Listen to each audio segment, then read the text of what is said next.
comecei minha vida artística, digamos assim, em 1952.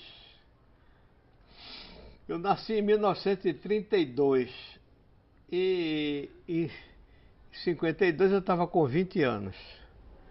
Eu tenho a impressão que eu fiz vestibular de Direito em 51.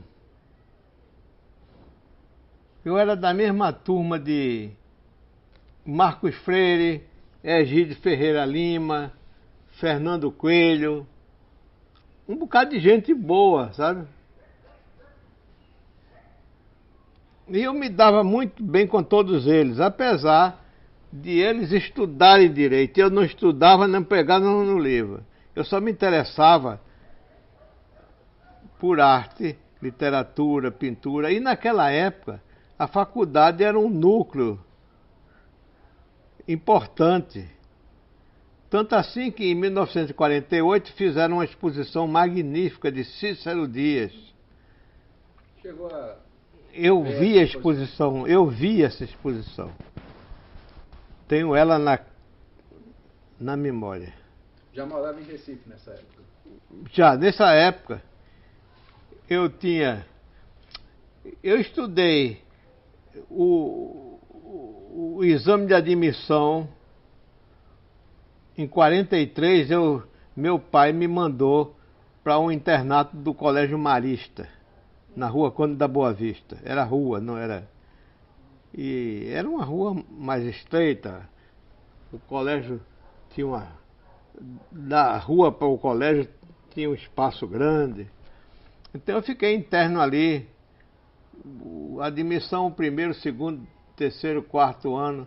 Eu acho que só o primeiro científico foi que meu pai já tinha comprado, resolveu comprar uma casa na rua de Santa Cruz. E porque ficou mais barato para botar as minhas irmãs, são 4 irmãs internas no colégio, ficava mais barato comprar uma casa aqui. E antes disso eu morei 1 ano numa pensão na Rua Nova, na pensão de Dona Wanda, exatamente em cima do Cinema Royal. Mas a entrada era pela outra rua, eu acho que é Rua das Flores, se não me engano. Mas aí, esse ano que eu saí do internato foi o ano que eu conheci o Recife. Porque senão era interno, eu só saía domingo com meu tio, que me botava num bonde, a gente dava um passeio e depois ele me deixava no colégio. Ele era da Trambas, andava de graça no bonde, então fazia isso. Foi o ano que eu comecei a conhecer o Recife. Deve ter sido justamente em 1948. Foi o ano da primeira exposição de Abelardo da Hora, da Diretoria de Documentação e Cultura. Depois mudou o nome para Departamento, mas naquela época ainda era Diretoria de Documentação e Cultura. Que tomava conta era José Césio Regueira Costa. O cara ótimo. Pegou um negócio assim, meio insignificantezinho, e fez coisas ótimas, sabe? Tinha uma discoteca para a gente ouvir música clássica no edifício Sulacap. A gente fazia um programa e ouvia as músicas que quisesse, sabe? Às vezes tinha conferências de grandes maestros. Hélio Feijó trabalhava lá. Eu acho que a Luísio Magalhães também chegou a trabalhar lá.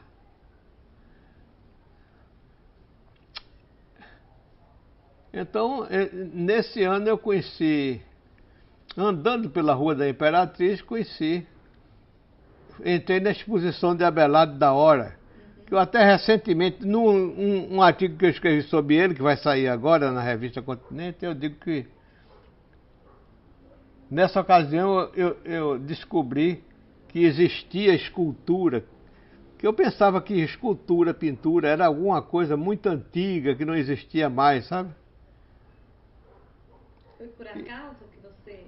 Eu ficava andando pela rua, vendo o que era que estava acontecendo, né? A Rua da Imperatriz era uma rua muito animada, assim, e a rua... E nesse mesmo ano vi a exposição de Cícero Dias na Faculdade de Direito. Também vi alguma coisa de Lula Cardoso Aires. Me lembro que eu fiquei encantado com um cartaz que ele fez para Gilberto Freire, deputado federal, que era as 3 raças votando em Gilberto Freire, uma coisa assim. Mas até então, eu nunca pensei em me dedicar a arte nenhuma. Eu ainda estava nos preparatórios. Como eu gostava de ler, de escrever, aí diziam que eu devia estudar direito. E eu entrei nessa, pensando que, porque também a faculdade era um centro de cultura, né? Mas quando eu cheguei lá, eu vi que direito era uma coisa que não tinha nada a ver comigo, sabe? Nunca abri um livro de direito. Quer dizer, abri nos primeiros dias, fazia pesquisa na biblioteca, mas depois eu vi que eu estava... Não era nada, não tinha nascido para aquilo, sabe? Tanto que depois de muitos anos, quando eu reapareci aqui em casa, encontrei na casa do meu pai um livro de direito romano, ainda embrulhado no papel que veio da loja. Eu nunca nem sequer desembrulhei o papel, sabe? Não tive nem curiosidade de folhear o livro. Pedi até a Léo para trazer esse livro, que devia ser de um autor. Léo que sabe desses autores todos. Chamun, parece. Aí eu fui reler, eu digo, realmente não dá. Não dá. E direito romano, porque eu andei por Roma, sabe? Eu acho que foi mais por isso, sabe? Foi mais por fazer um turismo pelo direito romano. Terrível. Tem milhões de coisas de nuances. Deus me livre. Enfim. Mas eu estava andando pela rua, encontrei. Essa história eu sempre conto, você vai encontrar em todos os lugares, mas quiser ter um depoimento, se quiser ter um depoimento completo, foi isso. Deu no máximo que eu fazia em matéria de desenho, era que tinha um amigo que tinha um caderno de bolero e me pedia para eu ilustrar as letras dos boleros com algum desenho, sabe? A mulher que ficou na taça, não sei o quê.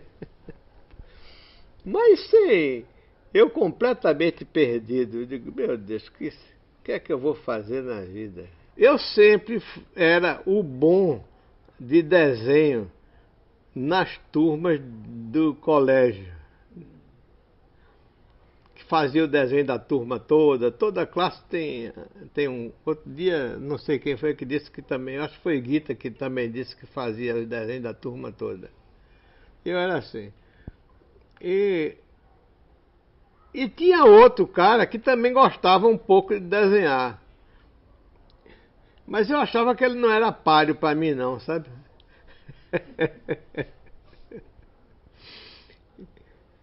Ivan Carneiro. Ivan de Albuquerque Carneiro. Aí um dia eu já ia entrando em casa na rua de Santa Cruz. Encontro com Ivan.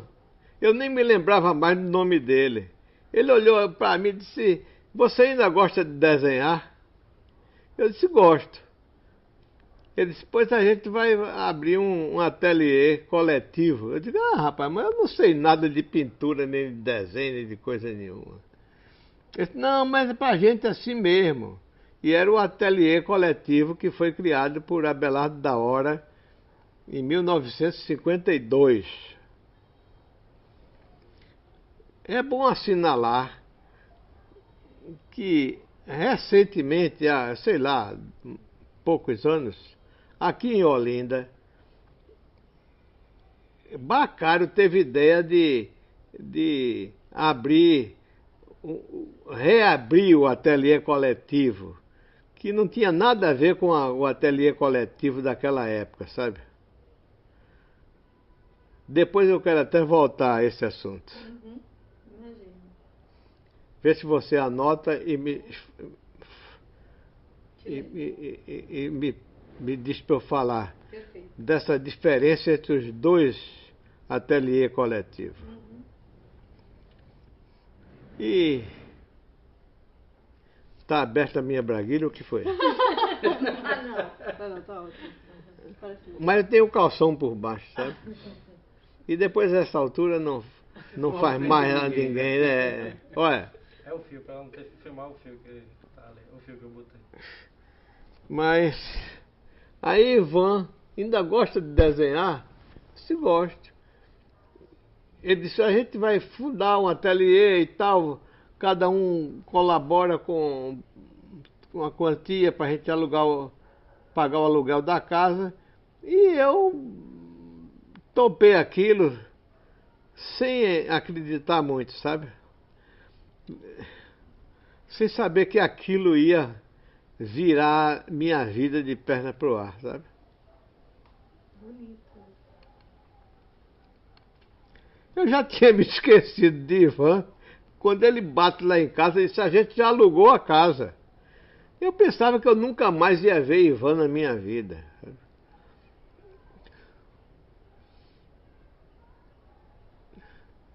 E eu fui. E a partir desse dia, eu, em vez de ir para a faculdade de Direito, ia para essa casinha na Rua da Soledade. E eu não sabia de nada mesmo. E era realmente um ateliê coletivo que a gente se cotizava para comprar tinta. Ninguém tinha dinheiro. Um ou outro trabalhava em pequenos empregos, como o Ronaldo fazia bico aí no jornal, na Folha da Manhã. E o Hélito trabalhava, acho que era na Mala Real Inglesa.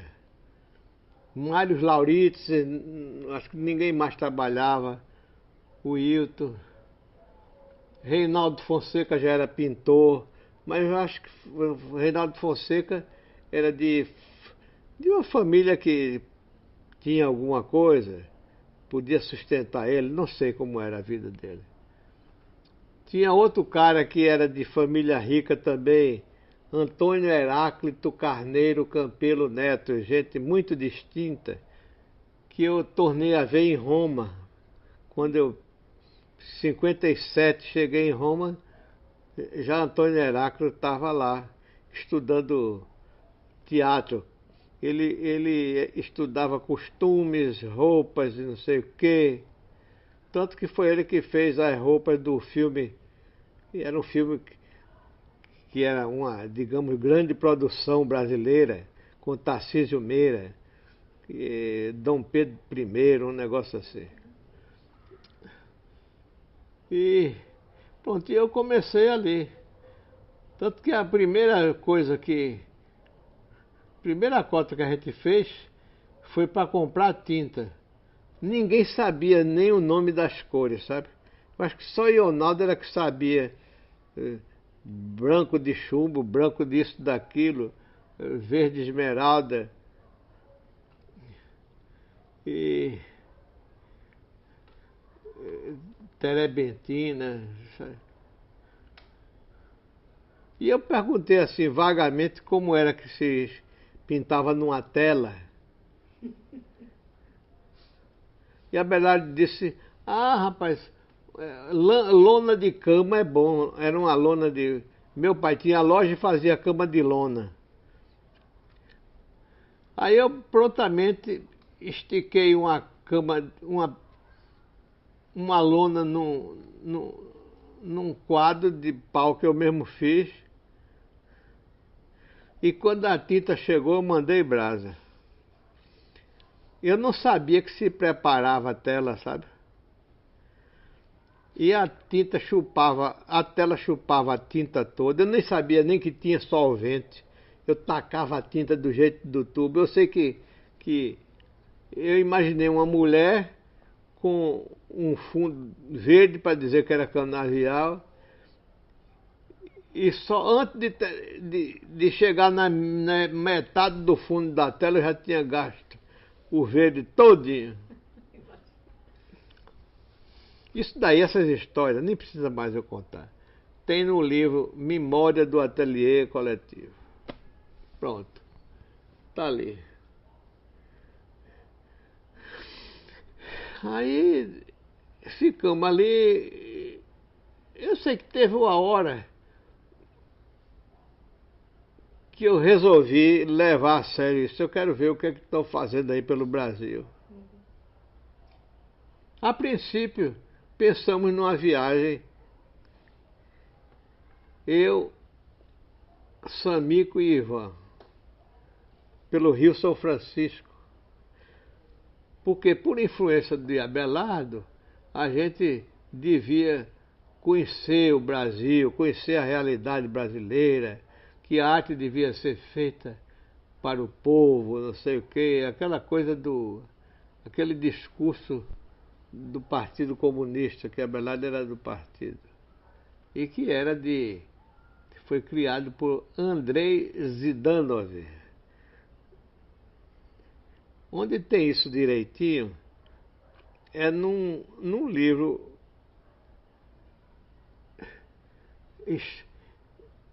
História da Filosofia Soviética, uma coisa assim.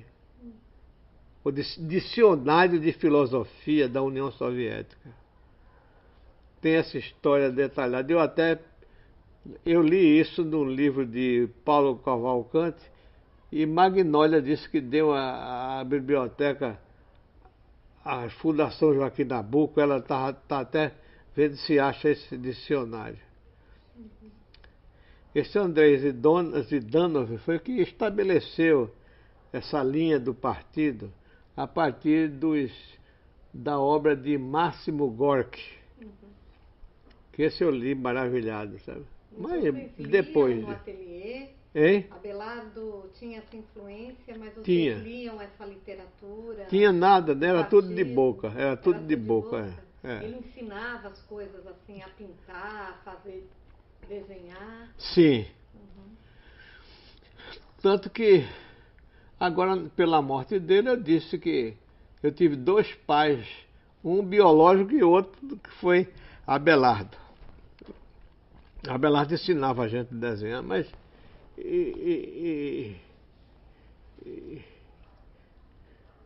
tanto que eu tenho até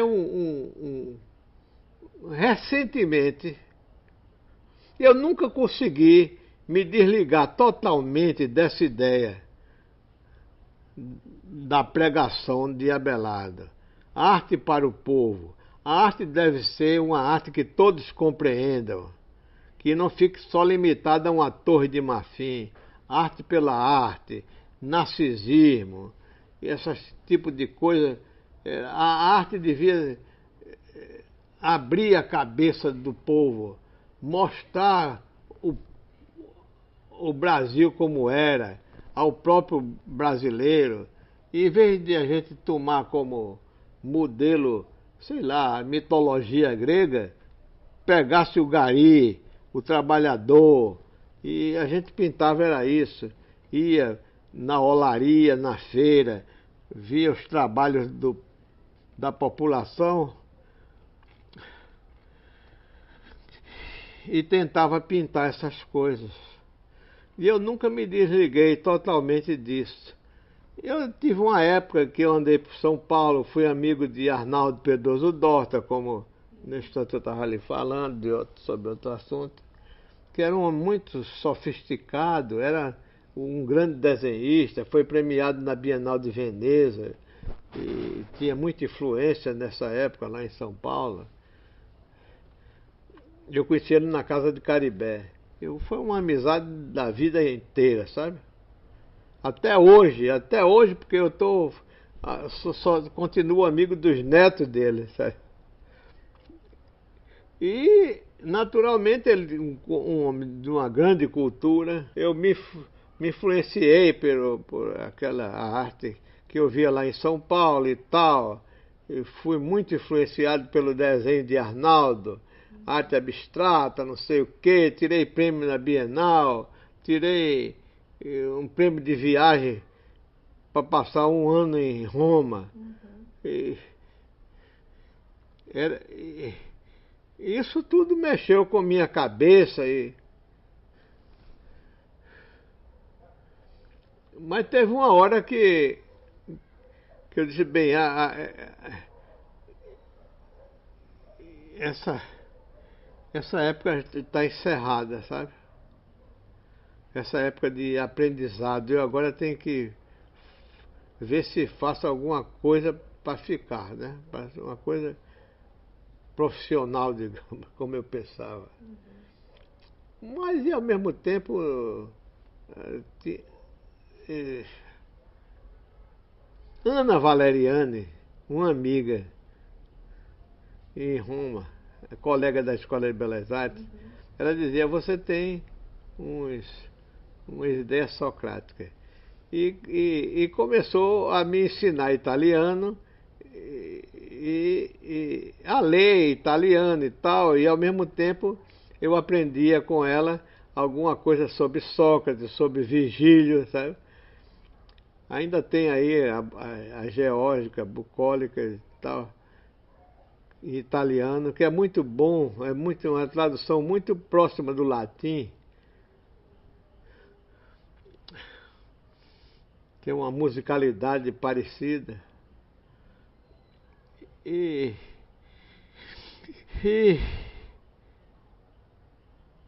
eu me interessei tanto por Sócrates que eu fiquei pensando, esse cara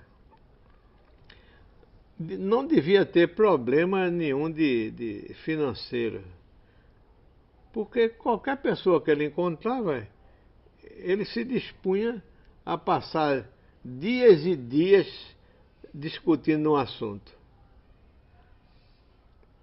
E eu me vi, eu digo, eu precisava ter esse tempo não para pensar como ele, para pintar, sabe? Qual seria a vida de Sócrates? E pelo que se apurou, ele tinha uma vida muito simples. Ele era canteiro de segunda classe. Não era nem um trabalho de pedra mais caprichado. Ele pegava no grosso mesmo. Porque aquele trabalho equivaleria hoje a, sei lá, servente de pedreiro, qualquer coisa dessa. Onde ele chegasse sempre tinha aquele serviço.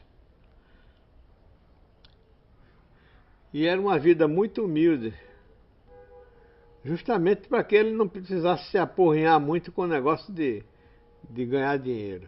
Nem de mexer com ter muita coisa para mexer. Né? Tem até um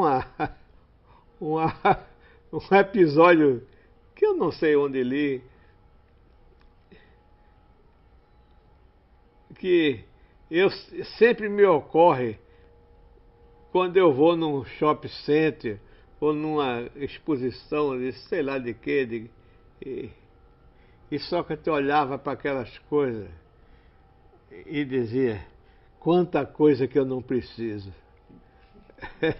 Eu também peguei um pouco essa teoria de que a gente para viver precisa de pouca coisa. Aí eu pensava que quando voltasse para o Brasil, ia viver assim, pegar uma coisa bem simples, que não me desse muito trabalho na cabeça nem físico, para eu poder pintar. Mas quando eu bati aqui na realidade, eu vi que era diferente. aqui o camarada, quanto mais humilde o trabalho, mais o sujeito trabalha, mais exigem horas de trabalho e o trabalho estafante. E aí eu tinha que pensar em outra coisa, fazer uma média assim e tal. Quando eu estava no Rio de Janeiro, passei uns dias no Rio de Janeiro, Samico copiava plantas de engenharia. Era um trabalho medido assim por área. Samico estava no Rio também? Ou aqui no Rio? Estava no Rio nessa época, quando eu voltei da Europa. Uhum. Samico, que era para ele ter saído comigo naquela primeira época, que a gente queria descer o Rio São Francisco, subir o Rio São Francisco. Eu sei que a gente teve uma briga, eu, ele e Ivan, no bilhar de seu Arnaldo, na Praça Maciel Pinheiro, e disseram, como é que a gente vai viajar com um cara arengueiro desse? Eu disse, pô, eu vou sozinho. Aí fui cair fora. Tem no livro Viagem de Jovem Pintor à Bahia isso.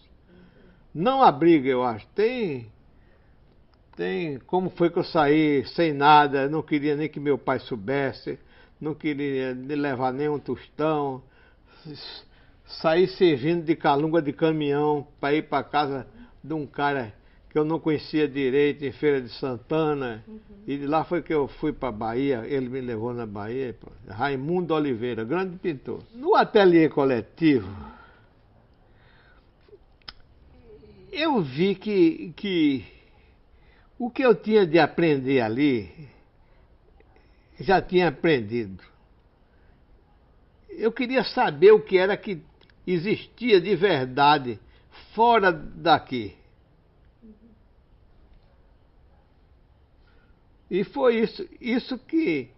E também porque em casa a situação ficou insuportável depois que viram que eu tinha deixado de estudar. E no primeiro ano, até o fim do ano, ainda enrolei.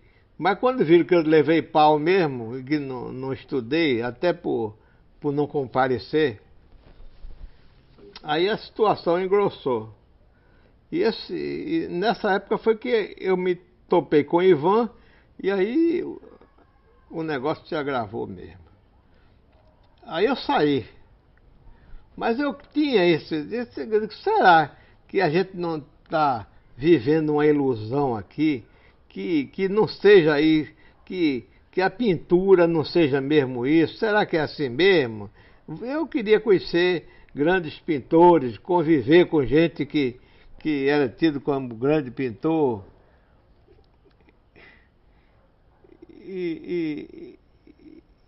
E foi por isso que eu saí e fui para a Feira de Santana sem saber direito. Primeiro foi para sair de casa. A primeira coisa foi essa.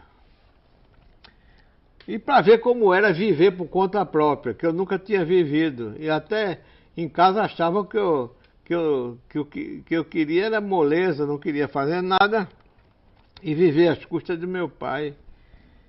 E não era isso. E eu queria também mostrar que eu podia viver sem ser às custas do meu pai. Por isso que eu saí sem nada. Para me lascar mesmo, sem saber o que fazer, sem ter um tostão, como era que isso podia acontecer. E foi assim que eu fui. Mas o ateliê, eu saí do ateliê tendo algumas ideias da prática da pintura e também uma ideologia, que foi a coisa mais importante que ficou na minha cabeça até hoje. Porque depois de correr o mundo e tal, não sei o quê, teve uma hora, depois dessa ideia de Sócrates viver uma vida simples, não ser ninguém. Eu disse, eu vou voltar para casa e vou viver de qualquer coisa, que agora eu já não quero mais ser nada, eu só quero pintar e acabou-se. E assim fiz. E ficou aquela ideia de arte para o povo, que eu resisti, porque quando eu cheguei aqui, eu era festejado como um cara de vanguarda e não sei o quê. Mas eu sabendo que aquilo dali era uma coisa suposta, artificial em mim. Arranjei um trabalho na Sudene de desenhista e eu trabalhava também no jornal como diagramador, que eu tinha aprendido isso em São Paulo. Trabalhei no Estado quando fundaram a seção de diagramação, até por influência de Arnaldo. Arnaldo disse, faça um concurso para repórter. Aí eu fiz, passei, mas o diretor o secretário de redação era Cláudio Abramo, que era muito bom, e Cláudio sabia que eu tinha estudado gravura com Lívio Abramo, que era irmão dele, e acharam que eu ia dar bem para diagramação, que precisava de gente que tivesse tirocínio com escrita e com arte também, né? E eu sei que eu embarquei nessa e fiquei lá até quando não aguentei mais. Era bom, sabe? Ordenado bom e tal, trabalhava muito, mas pelo menos tinha do que viver. Jovem, né?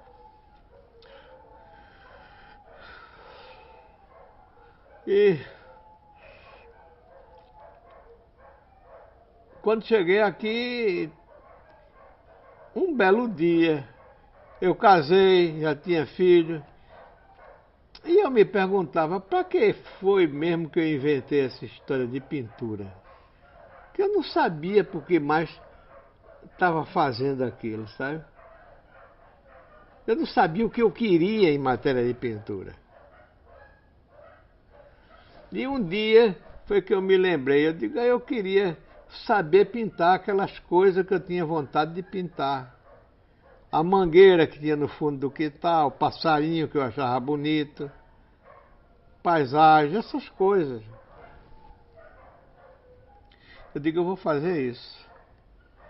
Aí abandonei todo aquele tipo de coisa que eu estava fazendo, eram uns desenhos muito escuros, muito elaborados, que depois eu posso mostrar ainda a vocês alguns.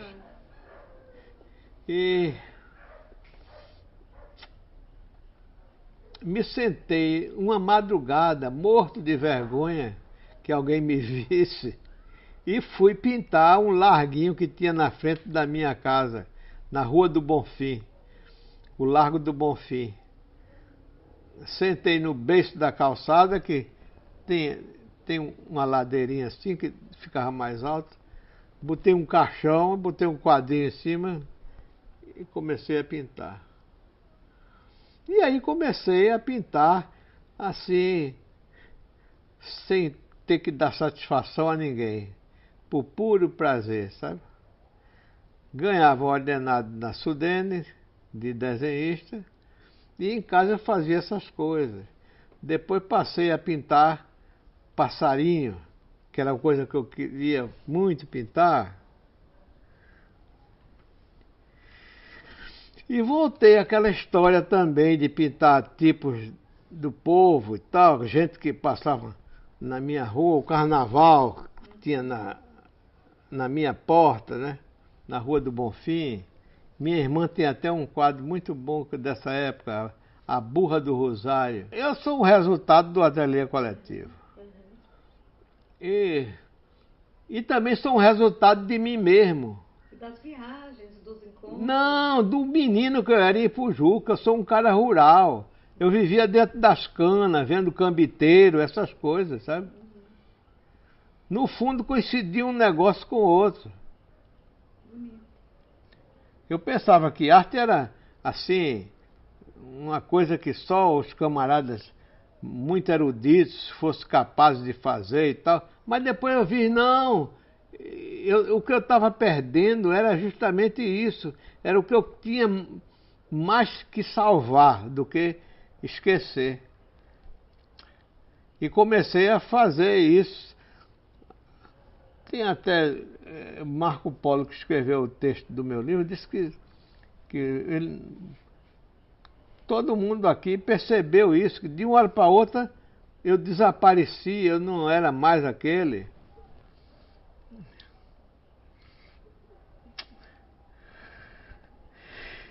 E prevaleceu isso. Eu tenho que fazer outro parênteses sobre uma exposição que foi feita no Rio o ano passado, no mar, Assim, Pernambuco Experimental. Eu quero me referir a isso.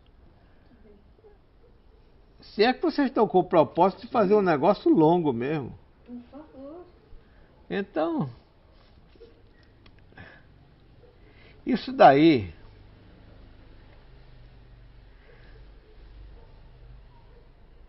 aí eu comecei a fazer essa coisa do natural,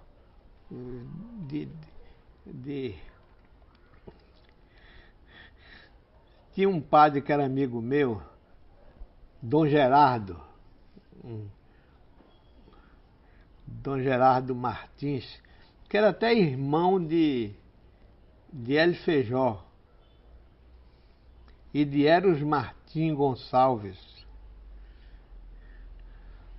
Ele dizia que eu fazia aqueles desenhos, era o meu lado noturno, e eu agora tinha passado para o meu lado diurno. E de fato, era como se eu tivesse vendo pela primeira vez as coisas. Aliás, eu acho que hoje a pintura atual, o que a gente vê aqui, o que está empolgando tanta gente, está levando os pintores a uma certa cegueira, de eles serem incapazes de ver o mundo à luz do dia, sabe? E isso daí pode levar o pintor a simplesmente se tornar incapaz de pintar esse lado do mundo objetivo. Mas isso é uma lucubração minha, sabe? Porque aconteceu um pouco isso comigo.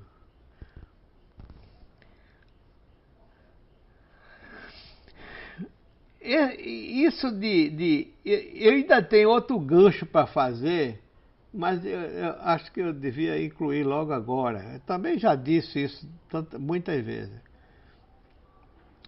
E passei a fazer isso, pintura do mundo objetivo. Pintura para o povo. Mas tinha alguma coisa que não soava bem nisso. Era que a gente dizia pintura para o povo, mas a gente era que impunha isso. Muitas vezes, quem sabe se aquilo que a gente estava impondo era realmente o que o público queria. O camarada que tinha vontade de ter um quadro, será que ele queria isso? Queria botar na parede um gari, um tecelão? Ou será que ele queria ter uma mulher nua de Tiziano? Uma coisa desse tipo? Ou outra coisa que não tivesse nada a ver com a vida dele, né? Uma santa, Iemanjá, sei lá o que for. Isso me passava às vezes pela cabeça. E uma vez, justamente nessa viagem que eu fiz com o Vanzolini, porque depois que saí de São Paulo, muitos anos depois, eu aqui morava em Rio Doce, não sem contato nenhum com ninguém mais, a não ser Arnaldo, que eu sempre tinha contato, ele vinha aqui e ficava na minha casa no Rio Doce, onde eu estivesse.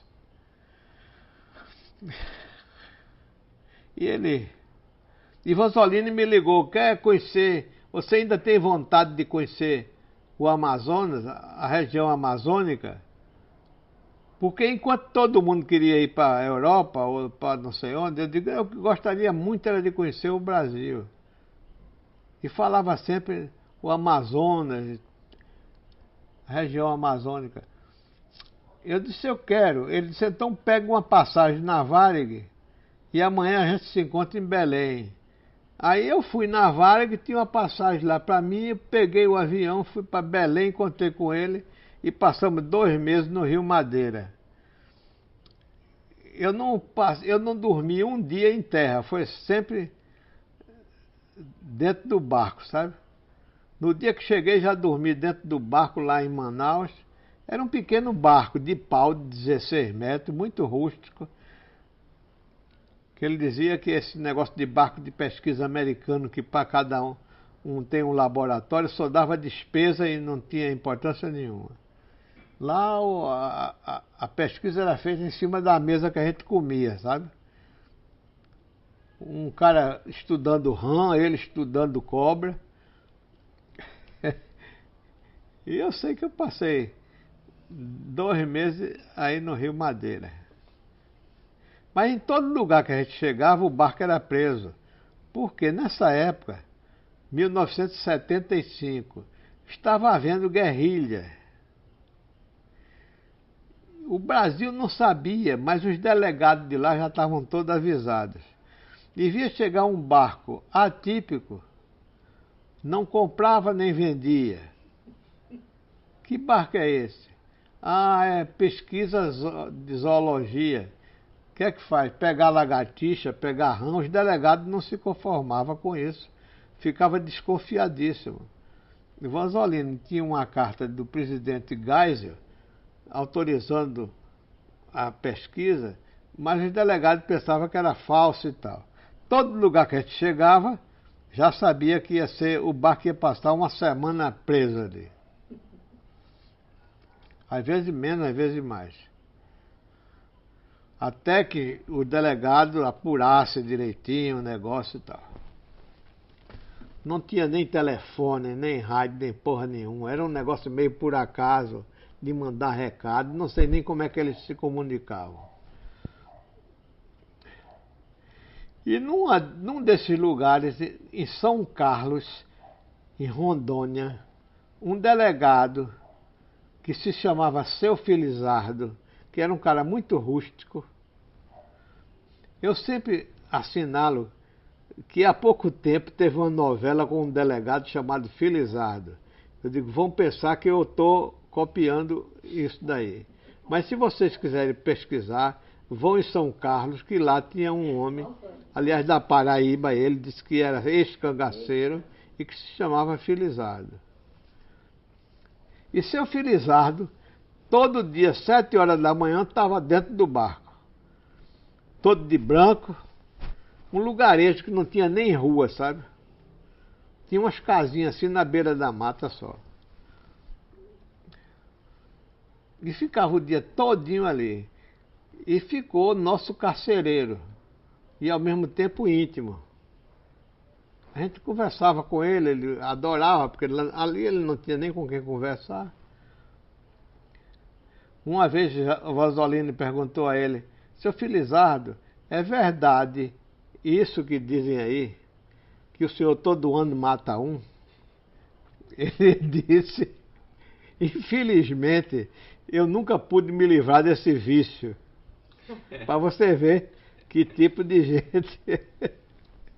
Pois um dia, Seu Felizardo criou coragem e me disse, eu também queria ter um quadro. E eu disse assim, "Oh, meu Deus, como é que que quadro um homem desse poderá querer?" Eu pintava aquelas coisas que eu via por ali, sabe?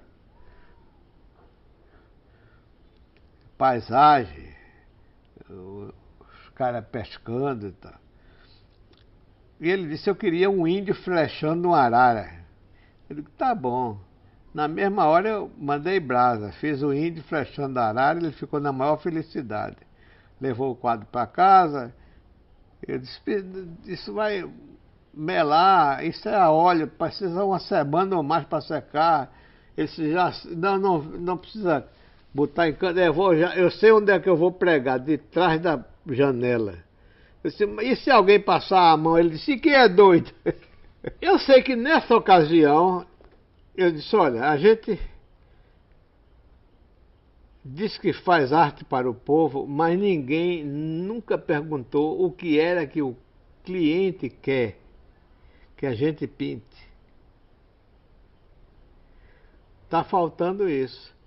Então, quando eu cheguei aqui no Recife, eu falei com Nara, que era a dona da Galeria Arte Espaço, que me representava aqui, que eu era exclusivo de Renato Magalhães Gouveia, lá de São Paulo. E ele disse, e Nara, eu disse a Nara, eu agora vou fazer o que os clientes quiserem que eu faça. Quando alguém quiser comprar um quadro meu, você pergunta o que é que quer que eu pinte. Isso não era normal. Pensaram até que eu estava ficando lelé, sabe? Esclerosado antes do tempo. Eu disse, não, vai ser assim. E muito a contragosto, ela perguntou, ou não, nem sei lá se nessa época ela já tinha passado para outra pessoa, a Arte Espaço mudou, ela já estava querendo ir para São Paulo também. Eu sei que uma senhora que morava no centro do açude de Apipucos disse que queria que eu pintasse um quadro de uma vista que ela tinha assim que acordava. Mas que essa vista só ficava lá até 6 horas, depois se apagava, quando o sol nascia. Eu trabalhava com Sandro Maciel, que hoje é pintor. Sandro arranjou um táxi de um amigo dele. Às 4 horas a gente saiu daqui e nos plantamos lá. Ela a princípio ficou até acanhada, não sabia direito de onde era que via tal vista, até que disse que era quando eu ainda estava com a cabeça no travesseiro que olhava pela janela. Aí eu vi que a mesma linha e tinha um muro lá, que detrás do muro dava o mesmo ângulo, aí eu plantei o cavalete lá e de fato só podia pintar até 6 horas, depois aquilo desaparecia. Aqueles reflexos na água, o morro, não sei o quê. Eu acho que era pelo ângulo do sol. Sandra até disse que achava que era que os carros começavam a passar e balançava a água e não refletia direito mais, não sei o quê. Mas eu acho, sei lá. Eu me lembro que esse foi a primeira encomenda. E depois começaram a surgir encomendas cada vez mais difíceis. Que não eram difíceis, o difícil era o acesso a um lugar. Um cara disse que queria que pintasse a Fazenda Camarão, olhada lá de cima. A gente ia pro Aceiro da Mata todo dia, em carro de boi, com os troços todinhos, para pintar o quadro lá em cima. O outro queria que pintasse uma destilaria aqui, pro lado do Cabo, também no meio do cercado. Teve um dia que os boi começaram a se esfregar no quadro, era um quadro grande, mais de um abraço assim, e derrubou o quadro, enfim, mas felizmente não pisou em cima. Eu sei que eu fui fazendo, isso foi em 75, até hoje não parou a encomenda. Até hoje, eu sempre tenho várias encomendas, tem fila de gente querendo o quadro, sabe? Uhum. Você se sente realizado? Tanto Como que artista? eu acho que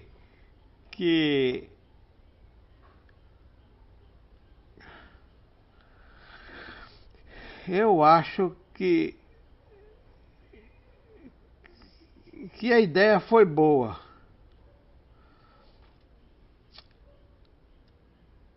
E depois aprendi muita coisa. Por exemplo, eu comecei a entender por que os pintores antigos pintavam tantas vezes as mesmas coisas. Você tem vários quadros de Tiziano que são o mesmo quadro. Se você começar a olhar direitinho, ver que ele mudou uma árvorezinha lá no fundo.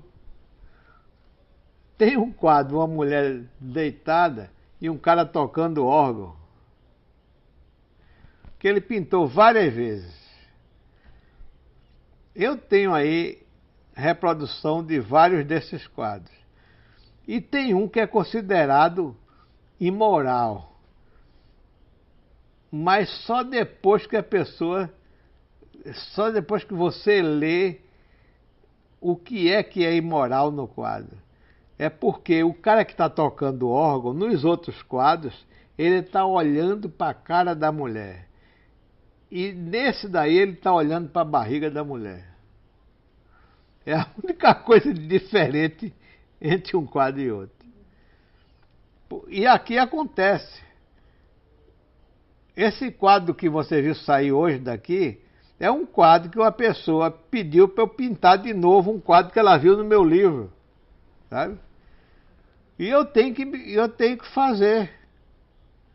Eu procuro aproveitar para ver se faço melhor, para ver se apuro mais o que foi que naquele quadro eu podia melhorar de acordo com minha visão atual, sabe?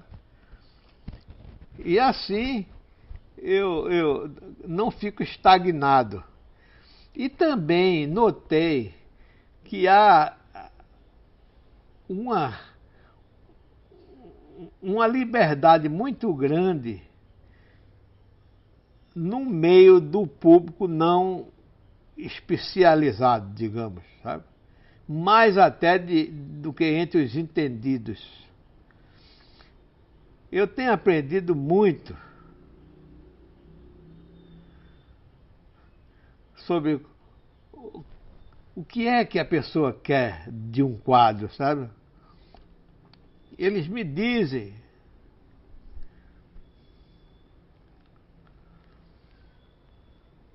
Isso aqui, porque eu digo, não, olhe e diga se isso lhe satisfaz ou não, se eu faço outro. Às vezes eles fazem observações justíssimas.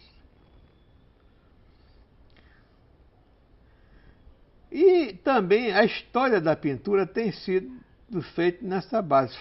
Foi durante muito tempo isso. Eu me lembro que Caribé dizia assim, o meu sonho era que ser um pintor como um sapateiro, que a pessoa chegasse lá e dizia por quanto troca a sola do sapato, o sapato está com esse defeito, o que é que precisa fazer? E ele então, na tenda de pintor dele, solucionava o problema do cara. E eu tô vivendo mais ou menos assim. Gostaria que Caribé tivesse vivo para a gente conversar sobre isso, sabe? Que era o sonho dele. E também, assim, o pintor dizia, o aristocrata, ou o padre, que o clero e a aristocracia eram os grandes clientes da pintura, né? Dizia, eu quero, nessa parede aqui, eu quero histórias da vida de São Francisco, de Santo Antônio, aqui eu quero não sei o que, né? E mesmo aqui os pintores renascentistas, que parece que ganhavam muito bem, viviam misturado na corte e no meio do clero, mas eles faziam aquilo, pediam uma anunciação, não sei o quê. A história o retrato daqueles nobres, né? Eu li uma biografia muito interessante de Velázquez, feita por Ortega y Gasset. E ele disse que foi Velázquez que rompeu com esse tipo de compromisso do pintor. Porque com o cliente mandando no pintor. Porque quando o rei da Espanha morreu, na época de Velázquez, foi para o trono um rapaz que era da idade de Velázquez. Me esqueço o nome dele, Felipe II, sei lá. E ele, muito inteligente, ele viu que não era capaz de dar conta de governar a Espanha, que era o maior país do mundo, né? Isso em 1600 e pouco, quando a Espanha dominava.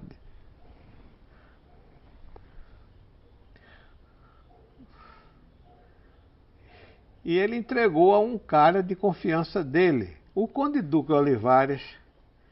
Então chamou esse pessoal de Granada. Eu acho que era Granada. E entre eles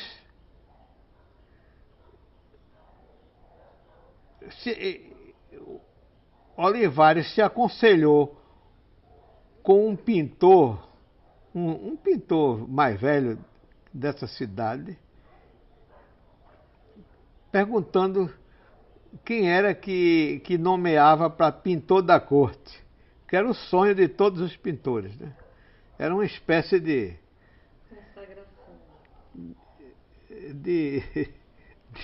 como ministro de Tribunal de Contas, era um cargo vitalício, né? O cara não precisava mais se preocupar com nada na vida. E ele indicou Velázquez, que era aluno dele. Ele era um pintor que não era nada brilhante, mas sabia das coisas. E notou que Velázquez era um cara de grande talento. Tanto que casou Velázquez com a filha dele. E Velázquez era um camarada que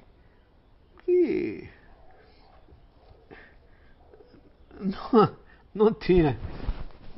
Qualquer coisa que ele achasse que era conveniente, ele topava tranquilamente e nunca se arrependeu. Então passou, foi assim que Velázquez virou pintor da corte. E lá ele era amicíssimo, o rei adorou ele, que era um cara da mesma idade. Tanto que um daqueles intelectuais da época, não sei, grandes literatos, e que frequentava a corte, dizia: o único lugar vivo que neste palácio é o ateliê de Velázquez. Porque o rei só vivia lá, todo mundo vivia lá.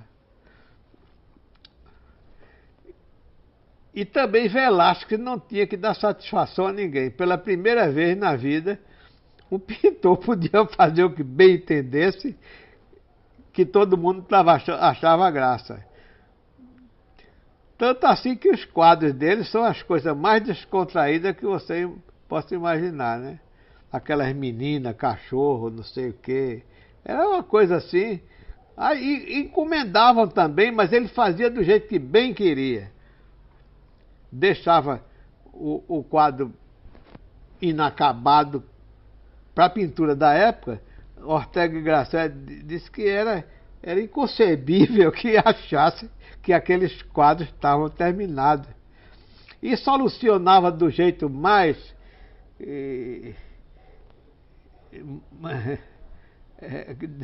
com o menor esforço possível, a lei do menor esforço, e deixava a tinta do jeito que caía da tela, tanto que é tido como o grande precursor do impressionismo. Não tinha nada de maquiar para ver que ele errou, não sei o quê. E Ortega y Gasset foi ele que até então só existia a pintura renascentista. Em todos os países da Europa só existia uma pintura. Todos os pintores queriam ser renascentista italiano e está aí para... O primeiro que rompeu com isso foi Velázquez, por puro relaxamento e porque não ter compromisso. Porque o caso de Velázquez era interessante. Porque na realidade, Velázquez queria ser reconhecido como nobre. Porque ele vinha de uma família de portugueses nobres, empobrecidos, e o avô dele emigrou do Porto para a Espanha.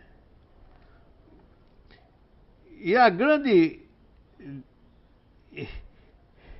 tristeza dele era essa, de não ser mais reconhecido como nobre.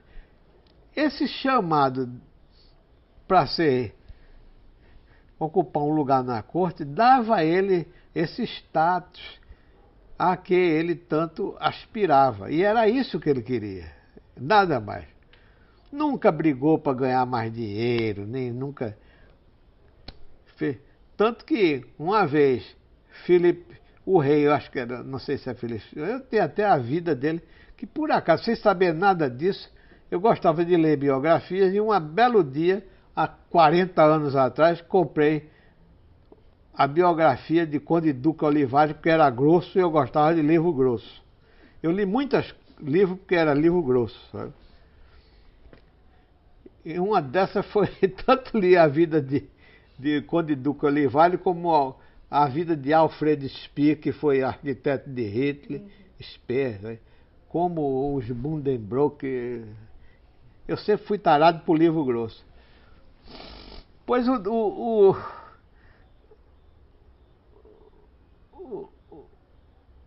rei pediu a Velázquez para ir a Roma pintar o retrato do Papa. E ele foi. Quando acabou de pintar o retrato do Papa, o Papa achou magnífico o retrato. E queria pagar ele. Quando perguntou o preço do quadro, do trabalho dele, ele disse: de jeito nenhum. Que ele não era pintor, ele era um nobre. O Papa ficou tão desconsolado porque não pôde pagar a Velázquez, que deu uma corrente de ouro que valia 10 vezes o dinheiro que ele ia dar a Velázquez, sabe?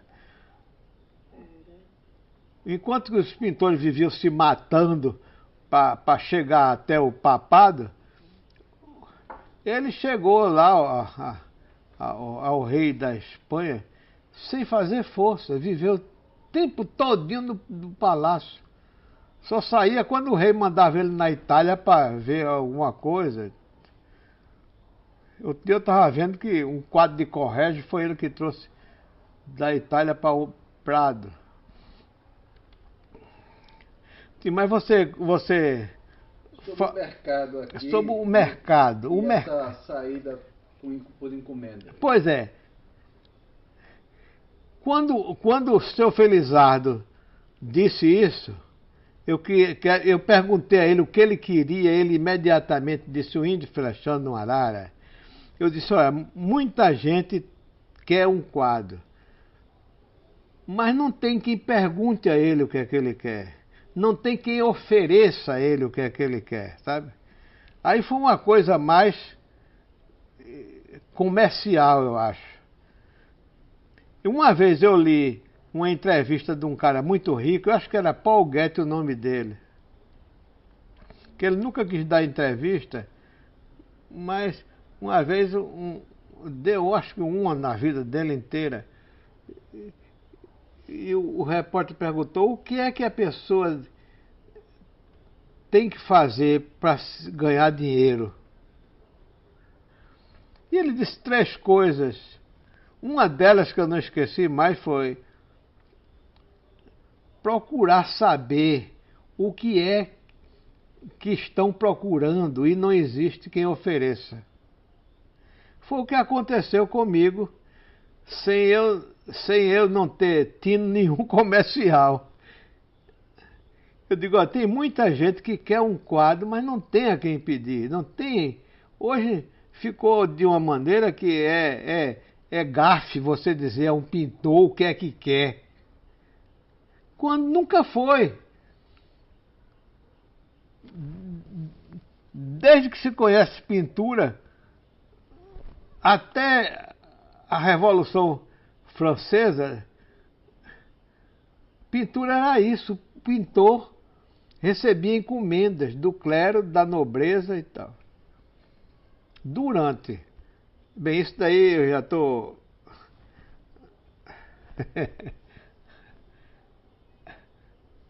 me exibindo, mostrando cultura.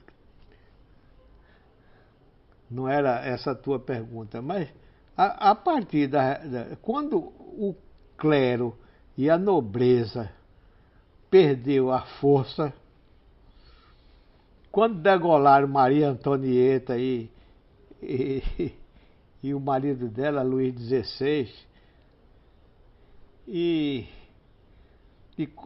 passou a prevalecer, e também ninguém mais ligava para a igreja, passou a prevalecer o poder do dinheiro, do burguês, do cara que tinha uma fábrica e produzia alguma coisa. E esse daí, ele não tinha interesse em arte. Ele não queria exibir o retrato dos antepassados num corredor, num palácio. Nada disso. O negócio dele... Aí a arte ficou perdeu a clientela. E quando perdeu a clientela, não tinha quem oferecer quadro. E passou a ser esse zumbi sem função no mundo. Uma vez eu conversei com Cícero Dias. Cícero Dias disse, olha, na minha época, quadro era para dar. E era difícil. O cara não queria receber, não.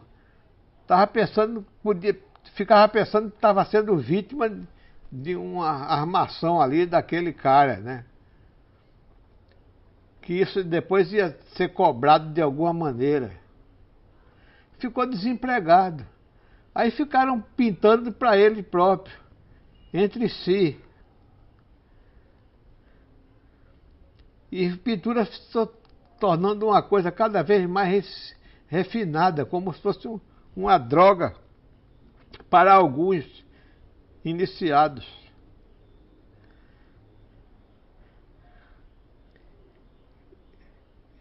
Aí ninguém mais tinha coragem de pedir, fazer uma encomenda ao pintor. O pintor estava acima dos interesses humanos. Era uma coisa...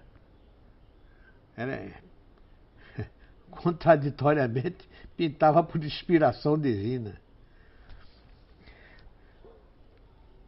Sim, então... Mas eu acho que ainda existe campo para isso, para aquele pintor da época que, que era um artesão que recebia encomenda. E eu estou sendo isso. Tanto que eu digo sempre, minha estética hoje é a do cara que vai comprar o quadro. É ele quem vai dizer se meu quadro é bonito ou é feio. É a ele que eu quero agradar. O que eu notei foi que, apesar de toda essa propaganda de bienais e grandes salões e não sei o quê, eu vi a grande exposição que foi do 4º Centenário de São Paulo. Eu acho que foi a maior exposição do mundo que já houve. Veio uma retrospectiva do cubismo imensa. É como se dissesse, depois daquela Bienal, quase que eu não tive mais o que ver. Tudo mais decorre do que estava ali. E que já estava estabelecido há muito tempo, desde o princípio do século, né? O cubismo é de 1907, né, 8. E daí para a arte abstrata, surrealismo, novidade, e tudo é bom contanto que seja novo, e se estabeleceu aí, princípio do século XX, né?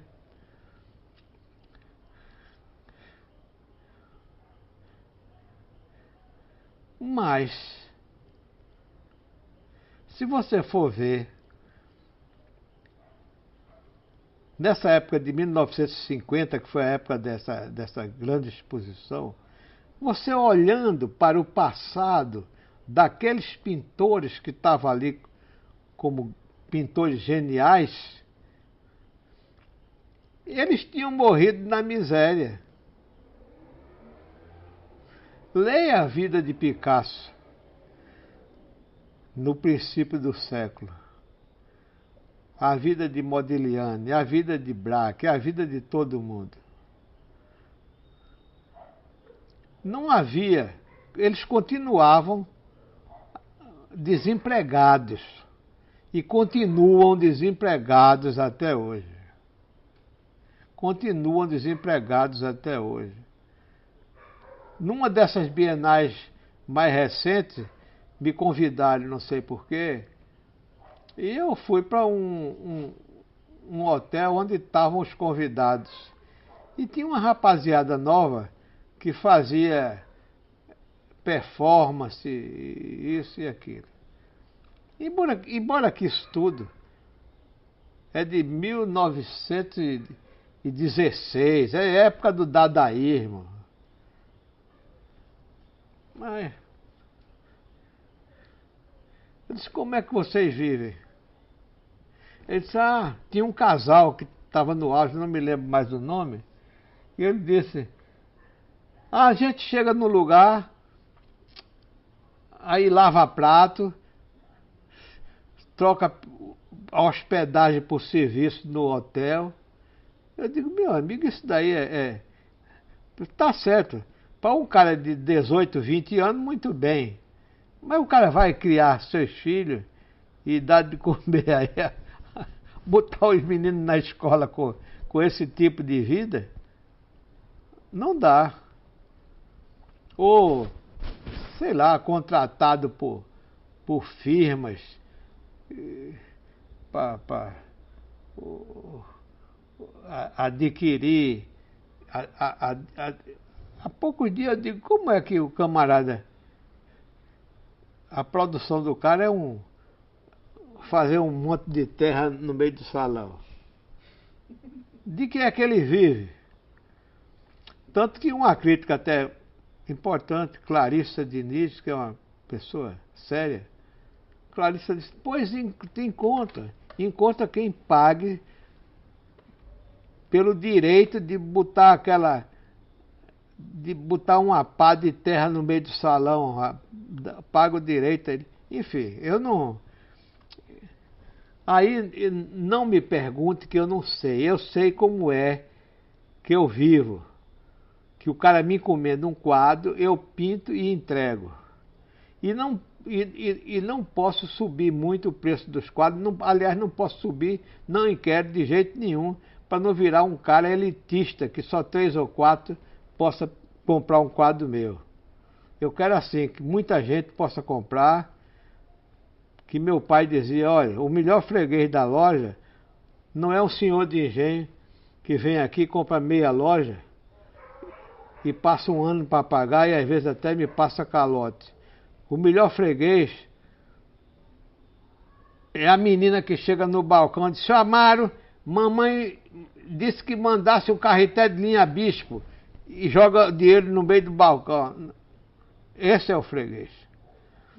Eu também não quero depender de críticos de Nova York. Eu não quero morar nesses lugares, eu não quero depender disso. Eu quero depender daqui, do cara que vem aqui e diga um quadro como quer e eu pinto. Ontem mesmo um camarada de um restaurante japonês, eu já ia saindo, ele disse, rapaz, eu vejo que ele não tem a mínima informação sobre pintura, mas eu pretendo atendê-lo. Ele disse, rapaz, tá vendo essa parede agora? Ele fez uma reforma lá no restaurante, não é dos mais chiques, não. Ele disse, rapaz, eu queria botar um samurai arretado aí. Eu digo, eu vou fazer. Arranjo fotografia de samurai e era isso que Joto fazia. Só que o samurai de Joto era Jesus Cristo. Eu vou fazer. Se ele não puder pagar em dinheiro, eu digo, olha, eu vou ficar comendo aqui pro resto da vida de graça. Ele disse, não tem problema. Eu e os meus netos. É? Eu, meus filhos e meus netos. E meus netos. É não, eu vou logo explicando a ele. Eu digo, olha, o meu trabalho não é tão barato como tu pensa, não. No início você ainda tinha representação com marchand, com galerista. Conseguiu se livrar disso fácil, assim, rápido, ou permaneceu ainda? Isso daí foi evoluindo sem que eu interferisse. Esse meu marchand, que era muito bom, eu construí essa casa com o dinheiro de quadro que ele vendeu, ele começou a se voltar mais para antiguidades, antiquariato. Eu disse a ele, tu agora só te interessa pelos pinicos de Napoleão, né? Que existe mais de 1000 pelo mundo. Napoleão devia ser o cara mais cagão do mundo, porque o que existe de pinico de Napoleão rodando pelos antiquários do mundo todo. Pois bem, você está perguntando como é que essas pessoas que não fazem parte do circuito de arte chegam até mim para me encomendar um quadro. Aí você acabou de dizer, por exemplo, uma pessoa chega na Casa dos Frios e vê um quadro meu. Tá aí uma das coisas. Eu não sei, eu não vivo me perguntando isso. Vocês é que estão me dizendo como é que chegou aqui. Eu não pergunto. Às vezes eu pergunto como foi que você chegou a mim.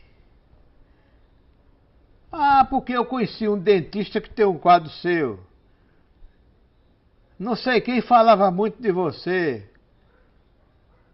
E não sei o quê. São 1000 maneiras que eu não sei como é que acontece. Também existem muitas pessoas que negociam com arte. E ninguém sabe. Muitos eu só conheci quando chegaram aqui.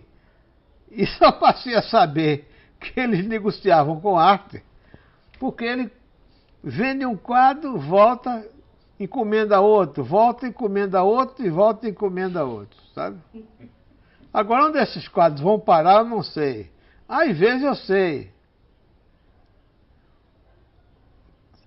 Quem mais sabe de mercado de arte aí aqui, eu acho que são os moldureiros. Porque tem 3 ou 4 que todo mundo manda fazer moldura por eles. E eles sabem o que é que está tendo valor, o que não tem valor, o que está sendo valorizado, o que não. Tem um que me diz assim, olha, tu vê fulano de tal, com aquela pose toda, tá na mão dos agiotas, tá pedindo dinheiro emprestado para manter a pose, sabe? Eles sabem de coisas, e eu sem perguntar nada, o cara vem aqui e me diz. Pessoas que por exemplo, essa que saiu daqui agora, Madeline, ela já teve galeria, mas viu que galeria ou sem galeria não tem a maior importância. O que importa é conhecer as pessoas e que querem quadros e já ouviram falar que ela vende quadro meu, sei lá como é que chegam a eles. Ou chegam a mim, eu também não sei. Eu não sei. Não sei. Tanto que meu filho é pintor, tem dificuldade de vender quadro, e eu não posso orientar ele, não sei como é que chegam lá. É. Ele conhece muita gente que eu não conheço. Mas eu não sei. Eu também nunca ofereci quadro. Eu nunca saí para oferecer quadro. Nunca pedi a ninguém para comprar o quadro meu. Quando eu não vendia nada, eu procurava um emprego. E é uma sucessão de acasos. Quando eu li a Odisseia, que dizem que a brasileira é uma das maiores traduções que tem, o cara que traduziu a Odisseia, tem um tradutor brasileiro que é fantástico. Não somente a Odisseia, como muita coisa, de vez em quando eu vejo o nome dele em outros livros, me esqueço do nome dele. Mas eu tenho a tradução dele. E ele conhece muito. Tem um prefácio da Odisseia que ele disse que o verso tido historicamente em todas as épocas como o mais importante verso da Odisseia é: nenhum homem pode prescindir da ajuda dos deuses. Então muita coisa é o puro acaso. Que um cara pode ser muito bom, 1000 vezes melhor do que eu, mas não teve a sorte de passar naquele dia, naquele lugar. Quando eu disse que considerava o europeu raça superior,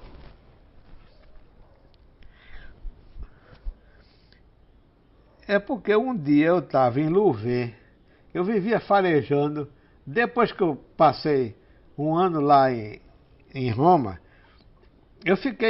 bem, durante esse ano eu já saía de Roma e ia pelos albergues da Itália toda, vendo os museus, que eu tinha uma entrada grátis em tudo que era museu.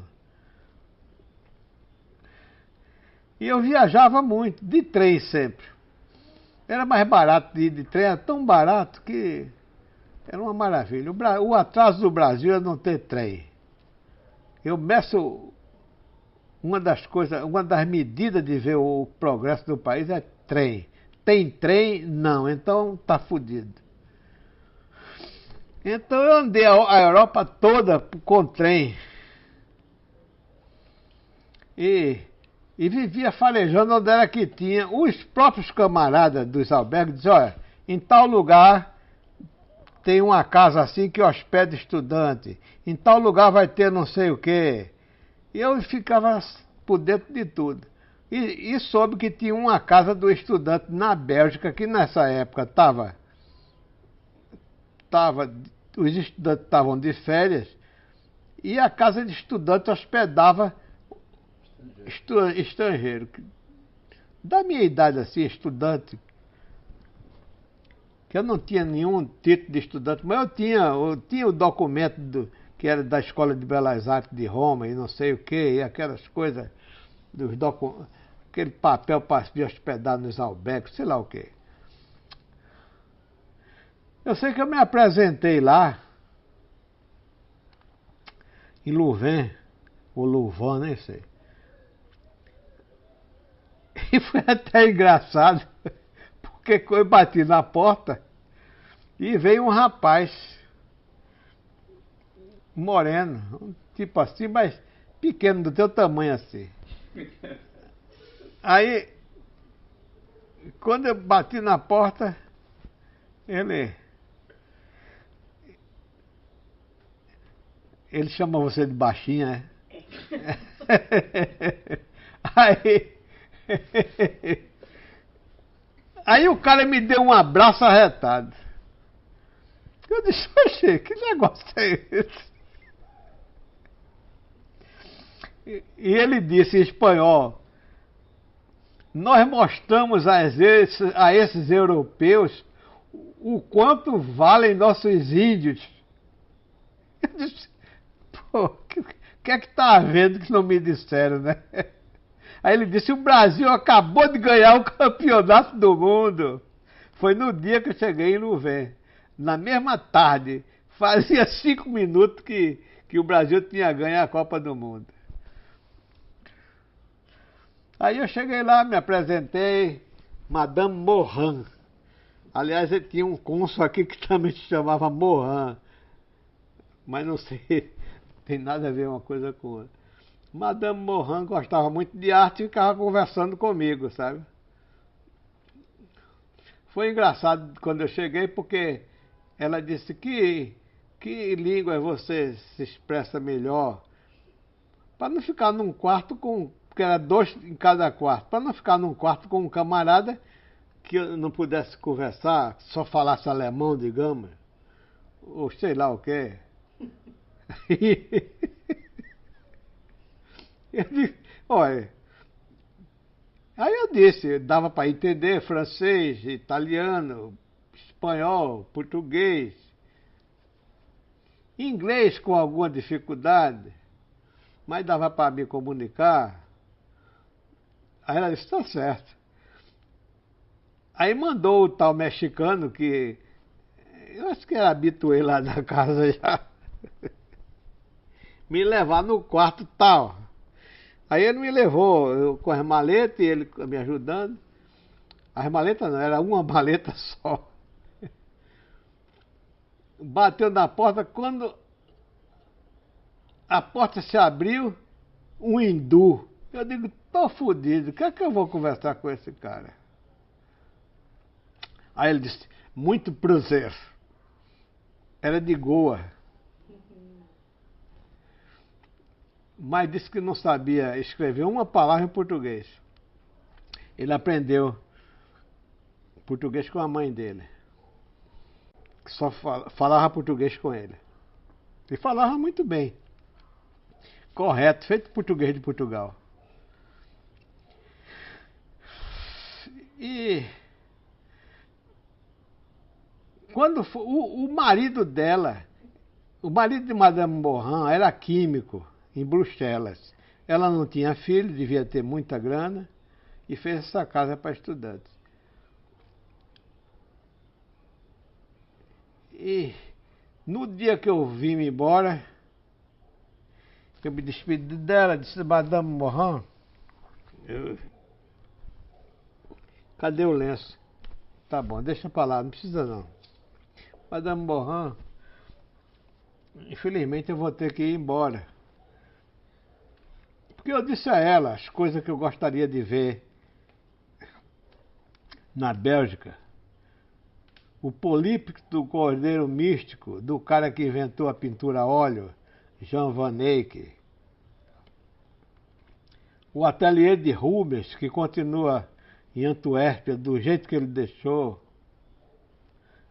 Outras coisas. Mas não tinha como ficar mais, não tinha mais nenhum tostão e tinha que voltar para Paris, que era meu... Eu tinha um amigo lá que que minha base passou a ser Paris, sabe? Eu tinha 3 casas em Paris à minha disposição. Uma em Otéia, que era a casa da irmã de Miguel Arraes, que era ainda parente dele, lá do Ceará. Tinha de um Hamilton Ferreira, que era Rua Paier, junto do Jardim do Luxemburgo, do Boulevard São Michel, que era uma maravilha, eu ficava o tempo mais lá. E ainda tinha outra que eu não me lembro mais, que tinha assim, um negócio assim, que tinha um pátio dentro, um negócio meio escuro. Eu sei que eu vou ter que voltar.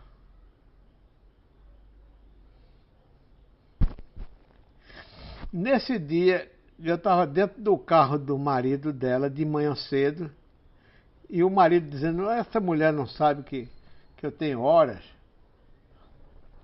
E ela fazendo assim, daqui a pouco ela veio, ela andava com a roupa comprida, como se fosse um camisolão, sabe? Ela já velha. Aí disse para você conhecer um pouco mais da Bélgica. Era isso de dólar dentro do envelope.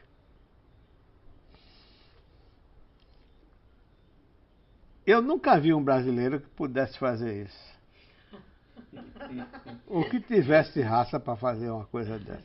De um cara que ela nunca tinha visto nem nunca mais ia ver. Não fez nem um quadro para mandar para ela de lembrança? Eu nunca mais consegui ter contato com ela. Eu rodei a Bélgica toda. Até as coisas mais inocentes. Eu tinha lido um livro de Pitigrilli que falava numa praia Ostende. Eu digo, eu vou ver essa praia. Não tinha nada demais, não tinha um coqueiro. Para ser coqueiro, para mim, não é praia. Não tinha a menor graça. Que negócio, rapaz. Aí... E andei pela Bélgica, fui lá ver em Gand o Político do Cordeiro, fui ver o Antuérpia, o ateliê de Rubens em Antuérpia, depois fui para a Holanda, fui para a Alemanha, a Áustria, Suíça, e o dinheiro não acabava, foi muita grana que a mulher me deu. Muito superior essa mulher. Não é, tá vendo? Você não disse que ela era superior? É por isso que eu digo que ela era o europeu, uma raça superior. O Museu de Arte do Rio, MAR, fez o ano passado uma exposição Pernambuco Experimental. E me botou lá com grande destaque. Tem até uma pintura e alguns desenhos e desenhos de carimbo. Isso daí foi interessante, porque eu trabalhava na Sudene e o embaixador de Israel estava para chegar. E o chefe da seção era Projeto de Irrigação de Morada Nova, que era um município do Ceará. Ele queria apresentar uns mapas de plantação que estavam projetados para esse projeto de irrigação de Morada Nova. Mas era uma coisa que precisava desenhar centenas e centenas de plantinhas com uma coisa que distinguisse a mesma copa. Aqui coqueiro, ali não sei o que, aqui cajueiro, aqui... E não havia como desenhar aquilo. Ainda não existia letra 7 na época, que a gente colava no mapa. E tinha que fazer aqueles desenhos bem regulares, um igual ao outro. Eu digo, minha Nossa Senhora, isso daí só se tivesse 100 desenhistas trabalhando nisso dia e noite. Aí eu me lembrei, no tempo de escola, que eu recortava umas letrinhas na borracha de apagar e carimbava. Eu acho que toda criança faz isso, gostava de fazer isso. Aí eu me lembrei disso. E cortei, como uma copa de um coqueiro, uma estrelinha assim, outra coisa, para distinguir uma planta da outra. Eu sei que cada desenhista ficou carimbando uma coisa lá e deu conta do recado e quando o embaixador de Israel chegou, as plantas estavam todas prontas. Aqueles carimbinhos ficaram por lá. Aí um dia eu peguei, eu perguntei ao chefe, e aí, o que é que eu faço com esse carimbinho? Não, pode botar fora, eu só queria, só era para aquilo mesmo. Aí eu trouxe para casa e comecei a brincar com esses carimbinhos, carimbando e fazendo outros carimbinhos. Eu pensava que até hoje eu tinha esses carimbinhos guardados, mas nessas 1000 mudanças se perdeu. E eu morava na Rua do Bonfim na época, anos 60.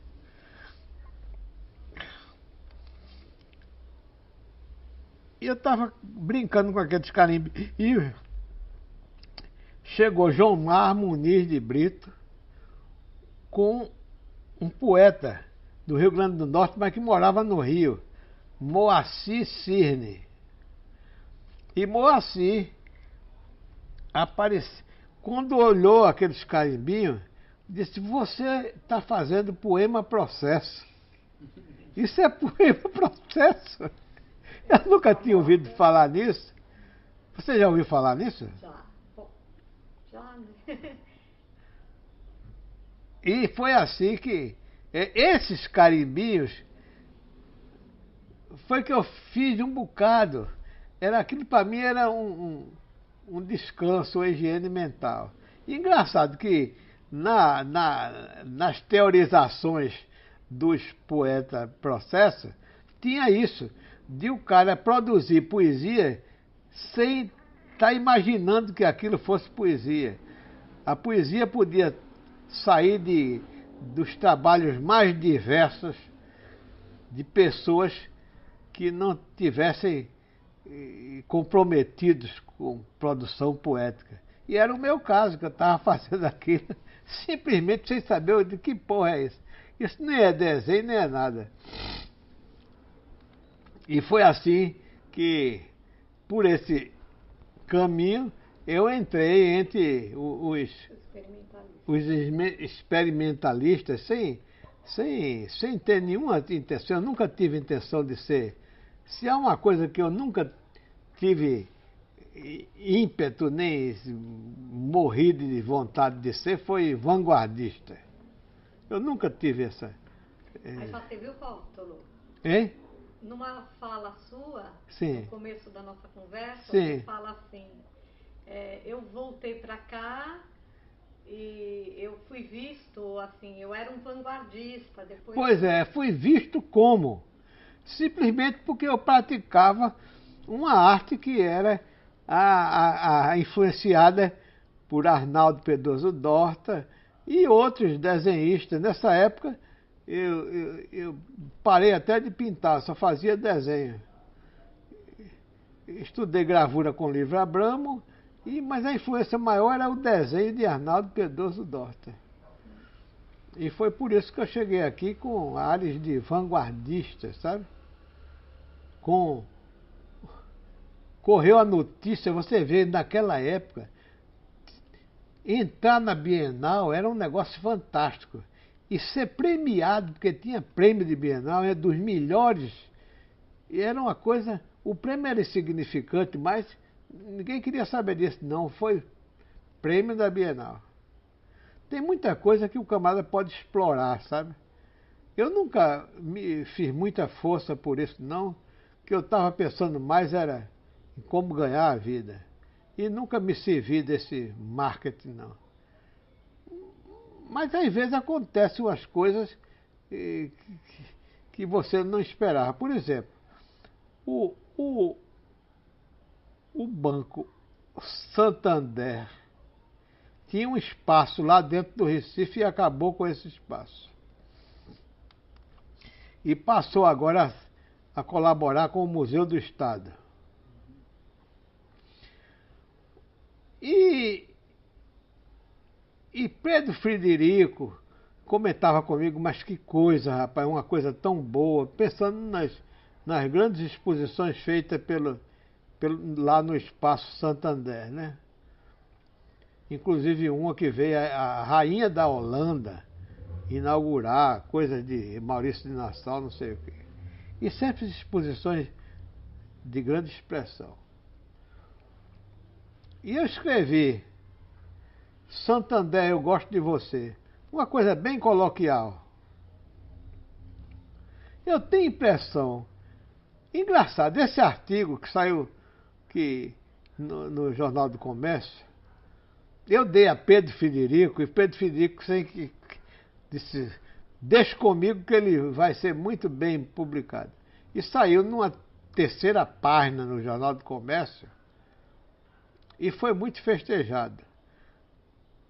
Tanto que um dia desse eu recebi uma carta da Câmara de Vereadores dizendo que, por pedido de Priscila Krause, com quem eu nunca dei nem bom dia, nunca vi, tinha pedido para incluir nos anais da Câmara aquele artigo. Então, o Banco Santander, para marcar presença depois dessa queda que houve, do prestígio dele, por causa do fechamento do Espaço Santander, fez questão de fazer uma bela exposição no Museu do Estado. E eu não fazia parte da coleção Santander de jeito nenhum. Só tem lá os cobras, né? O único cara daqui de Pernambuco que tinha quadro lá era Cícero Dias, vê só. Eu acho que Vicente do Rego Monteiro também. São as pessoas que São Paulo acha que são grandes pintores. De repente, um quadro meu, já pensasse no meio disso? Eu sei muito bem que é uma maneira de comemorar aquele artigo que eu escrevi. Por acaso arranjaram um quadro muito bom, que eu não sei nem onde foi que arranjaram, mas estava lá. E engraçado que eu fiquei junto de Caribé e de Cavalcante, dois pintores com quem eu trabalhei. Não sei nem se eles... É capaz deles terem estudado até isso, né? É possível. Então foi ótimo. Quer dizer, uma coisa que eu não tive mérito nenhum. Não era para eu estar ali naquele meio. Não é que... Mas muita gente vai pensar desse porra. Só tem um pintor. Só tem 3 pintores. Eu, Cícero Dias, quer dizer, não tem os pintores mais caros daqui, que são Brenan, Reinaldo Fonseca, João Câmara, né? Outros que estão festejados como vanguardistas, apesar de não terem lá grande preço. Mas esses acasos é o tal negócio do verso de Homero, sabe? E que também eu fiz esse artigo sem nenhuma ideia de que fosse render tanto. Não tinha a menor ideia da importância disso. Era isso que eu queria saber, quer dizer, naquela época em que eu estava já pensando em passarinho e em ter abandonado completamente esse tipo de coisa de vanguarda, estava produzindo, estava sendo um vanguardista sem querer. Um vanguardista sem querer. Sim, o ateliê coletivo de Olinda nunca existiu.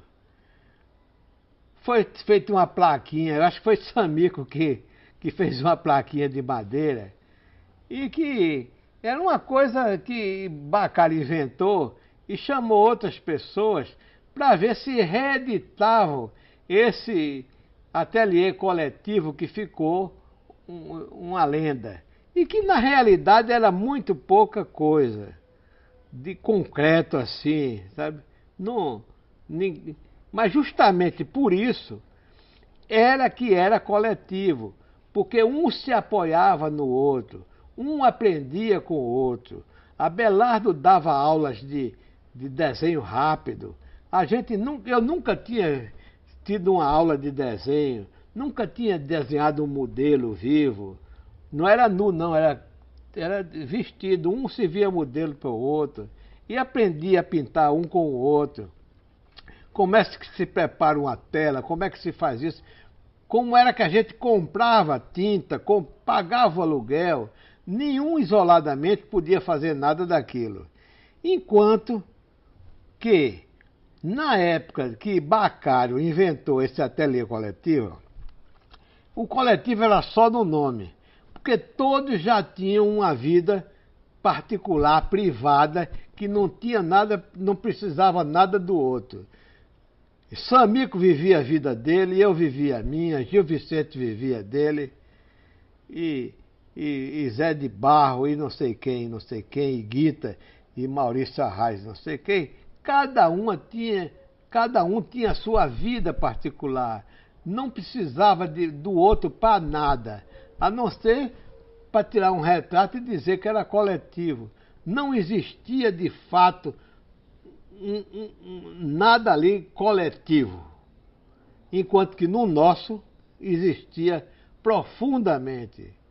Até um que começava uma tela e não sabia como terminar, a gente pegava aquela tela e pintava por cima e fazia outro quadro para a gente. Era realmente, não tinha divisória, apesar de Abelardo já ser um profissional, mas vivia também numa dificuldade terrível. Teve uma hora que ele passou a morar dentro do ateliê, porque não podia nem viver isoladamente com os filhos, as filhas, né? Naquela época era só as filhas e a mulher.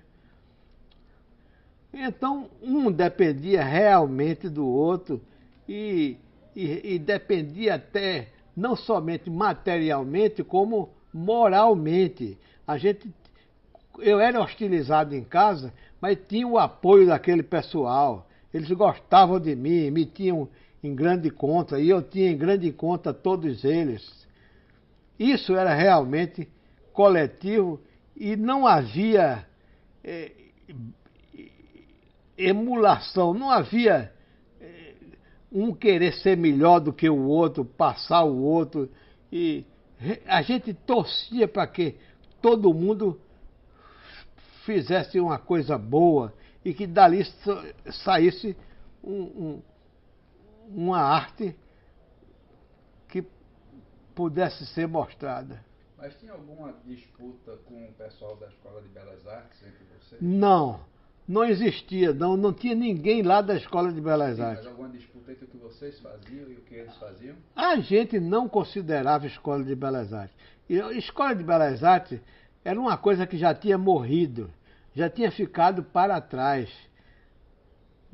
Ninguém estava interessado em Escola de Belas Artes, apesar de ter professores como Vicente do Rego Monteiro, Lula Cardoso Arnes, que também iam dar arte na Escola de Belas Artes, porque não tinha outra coisa que se apegar. Ninguém comprava quadro. Lula ainda era rico. Vicente do Rego Monteiro também é de família muito boa. Mas não existia comércio de arte nenhum, não existia uma galeria. Então, a Escola de Belas Artes era uma coisa assim, que era como do tempo do Império.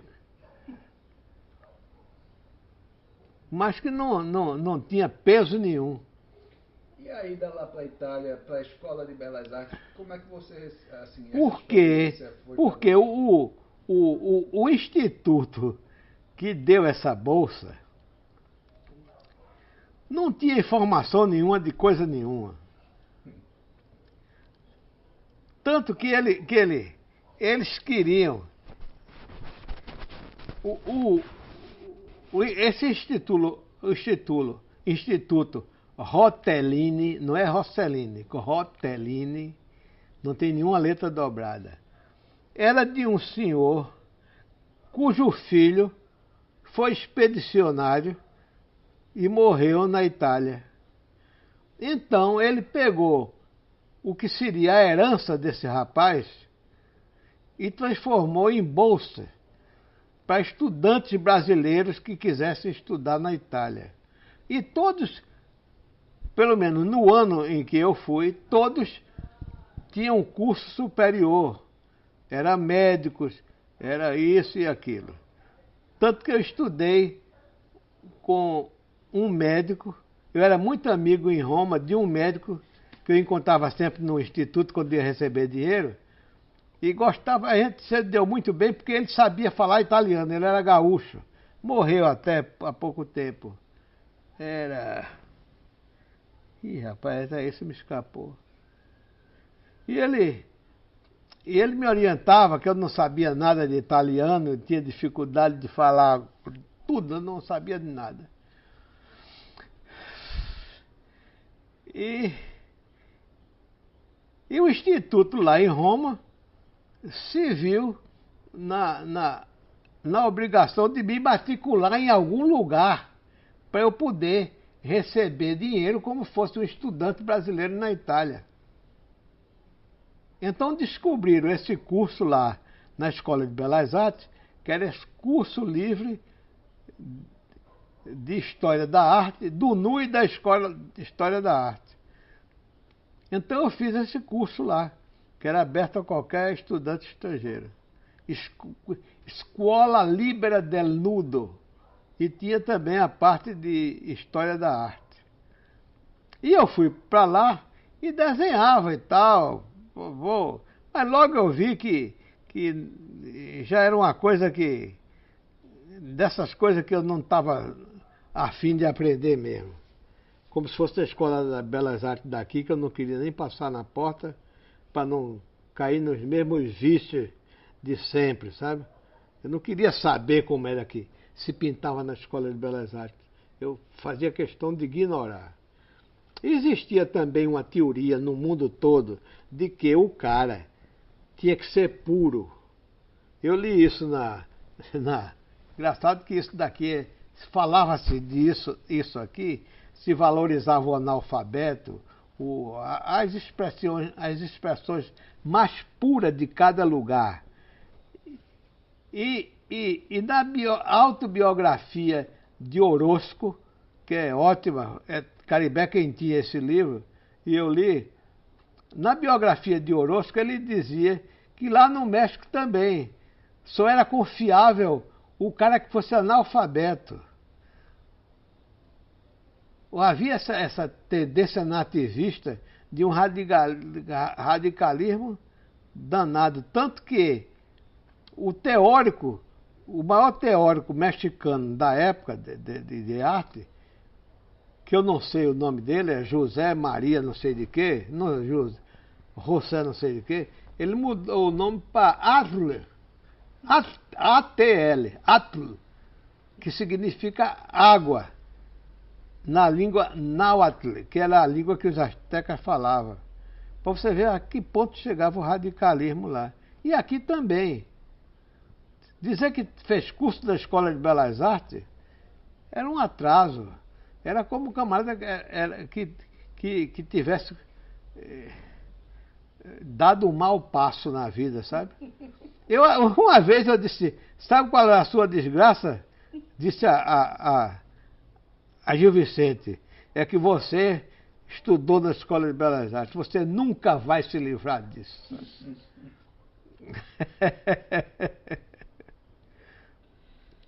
E Modigliani também dizia,